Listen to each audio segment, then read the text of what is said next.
Hi, random hope thought of the morning.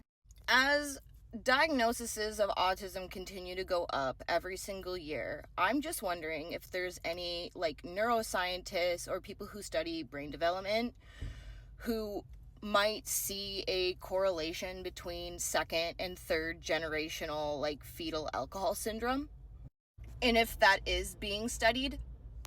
If half the population of women drink and then 65% of women don't know that they're pregnant till a certain point in their pregnancy, and the chances that they've consumed alcohol during their pregnancy tend to be higher because they were unaware. That means that there's probably a high number of people walking around with fetal alcohol syndrome that don't even know it. There's also a few generations back where consuming alcohol while pregnant wasn't as frowned upon as it is today, just because it wasn't really known how harmful it was. So there's a lot of people probably from the boomer generation and way back that have FAS and don't know it and just really struggled in life because of it. But studies have shown that fetal alcohol syndrome does follow down throughout the generations, and it does deform and mutate your genes. So I think that should be studied. So maybe there is a correlation between the increased amount of autism diagnoses and possible second, third, fourth generational fetal alcohol syndrome.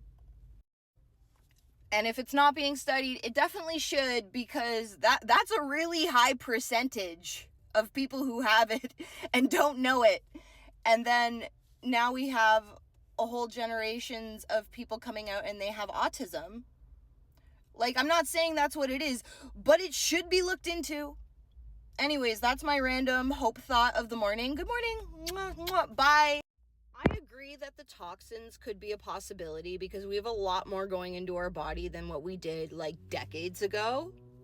But it is proven in a lot of studies that autism is caused by a combination of genes from both male and female sides of the family.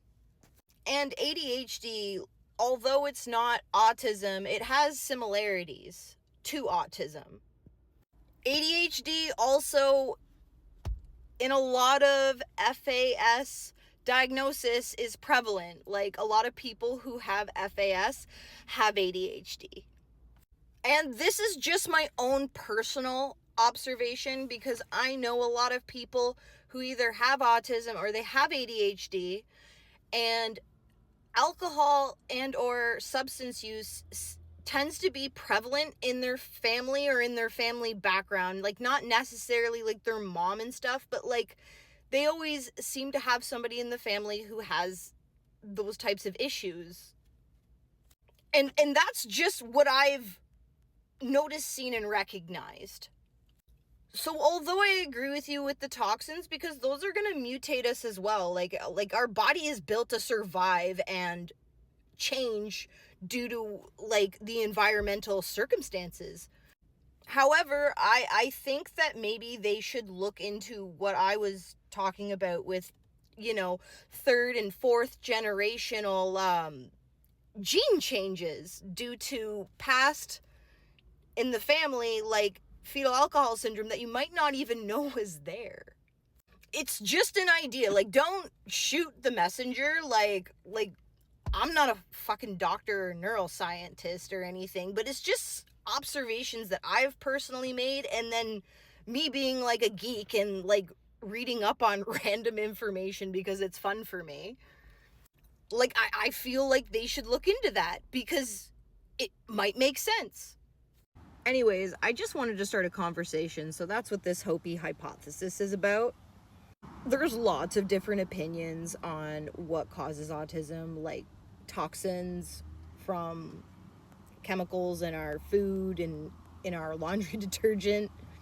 I've heard people talk about it being vaccinations, but I've never heard anyone talk about this. So just a Hopey hypothesis. Take it or leave it. If you agree or disagree, if you think it's something else, leave a comment.